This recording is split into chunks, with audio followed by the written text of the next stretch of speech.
hoje as pessoas usarem o Flamengo para poder trazer esse engajamento. Eu não consigo mais assistir programas de TV aberta. Na verdade, no curso, ou na aula, ou no Google, ou no Wikipedia, onde você quiser procurar, e algum torcedor, eu vou falar torcedor, tá? Porque eu acho que dirigente que fala de fair play financeiro e engloba que o Flamengo tem que ser, poderia ser prejudicado, ele não sabe nem o que ele está falando. Mas torcedor, como o André bem disse, às vezes ele pode falar, ele tem o direito de falar, porque às vezes ele não tem tanto conhecimento.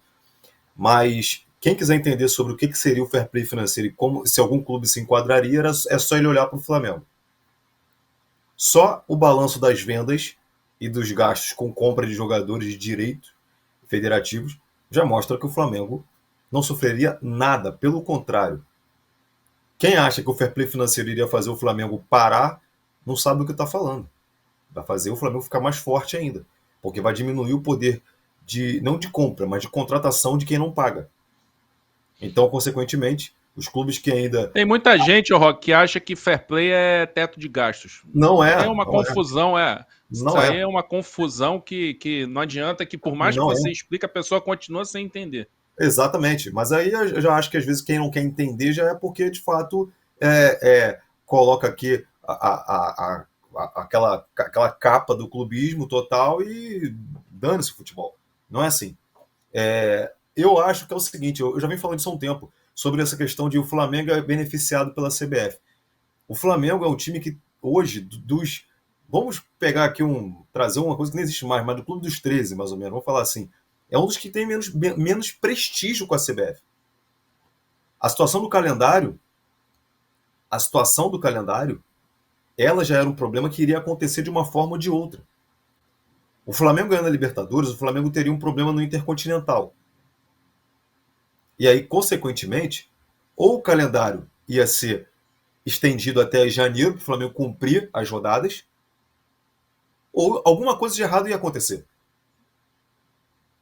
A questão toda é, o Flamengo, como foi a declaração do BAP, a declaração do Samir Chawad, nós sentamos para ouvir Flamengo e Palmeiras. Quando o Palmeiras deu o ok, a CBF foi lá e bateu o martelo.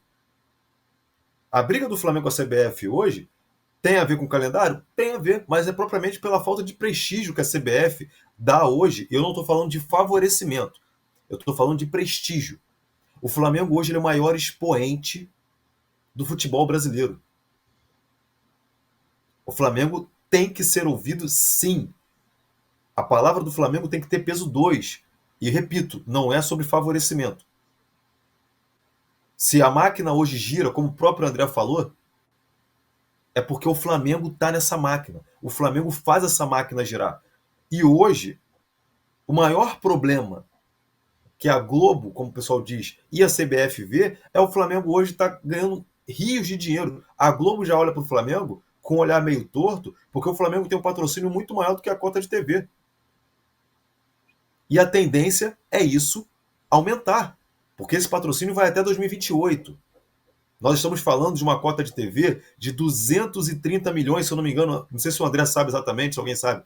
O Flamengo fecha 264 milhões. O Flamengo pode chegar em 28, dobrando esse valor, aumentando aí 50%, e vai forçar o quê? A cota de TV aumentar. Ou aumenta, ou daqui a pouco você tem um concorrente direto. E eu tenho certeza que a Globo não quer o Flamengo como concorrente direto dela. Então, é impressionante nos dias de hoje ainda ter torcedor, ainda ter dirigente, né, que a gente sabe que fala, tratar a CBF e Globo como aliados do Flamengo, quando a gente sabe que nos bastidores não é assim que funciona. A gente sabe que a Leila Pereira hoje tem muita força na CBF. E tratarem o Flamengo como time ajudado. Na questão financeira, realmente, a gente fala toda vez, e quem não escuta cuidado, escuta coitado, né? O Eduardo Bandeira de Mello, ele, na época, eu lembro que ele queria montar até uma comissão de reestruturação de clubes. E trataram ele como doido. E ele falou, então tá bom, vou seguir o meu aqui. E continuou fazendo.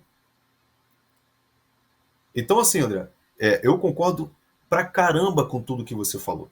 Pra caramba. Sobre a repercussão da TV, então, eu, assim, a gente até conversou sobre isso uns dias atrás, eu acho, né?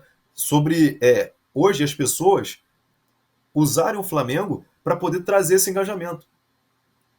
Eu não consigo mais assistir programas de TV aberta. De verdade. Eu não consigo mais assistir programas de TV aberta. Porque virou todos tentando falar mal do Flamengo, que sabe que a torcida do Flamengo vai lá defender. E isso aí, cara, perde a graça. Eu acho que sai do âmbito do profissionalismo. É porque o jornalista, o Mauro já até falou aqui, ele tem que ser imparcial, né? Ele tem que analisar o fato. Sai do âmbito do profissionalismo. Então, eu, quando estou assistindo uma televisão, eu sou um cliente, eu sou um ouvinte, eu sou um torcedor. Eu não quero que fale mal do meu time, eu não quero que fale bem, eu quero que fale a verdade.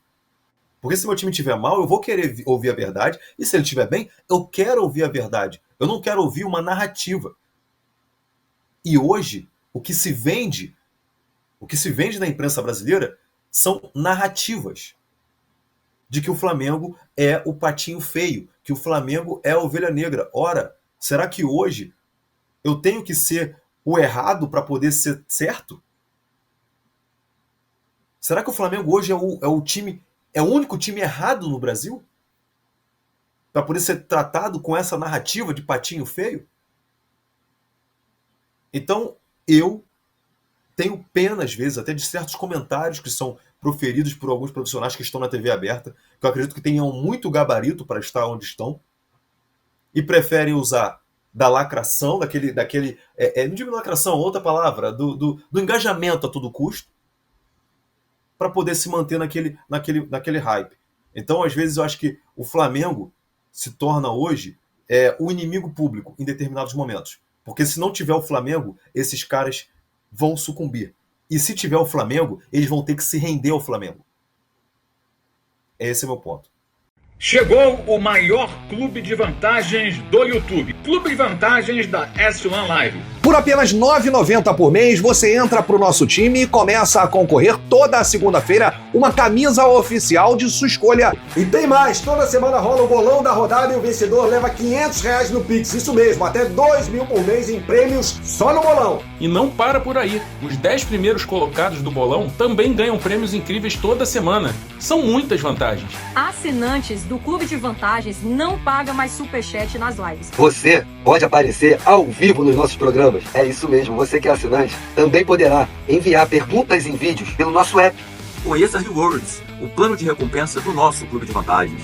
Acumule pontos e conquiste muitos prêmios. Participando ativamente, indicando amigos e familiares. Prêmios e vantagens que só a S1 Live oferece. Um clube de verdade para torcedores apaixonados.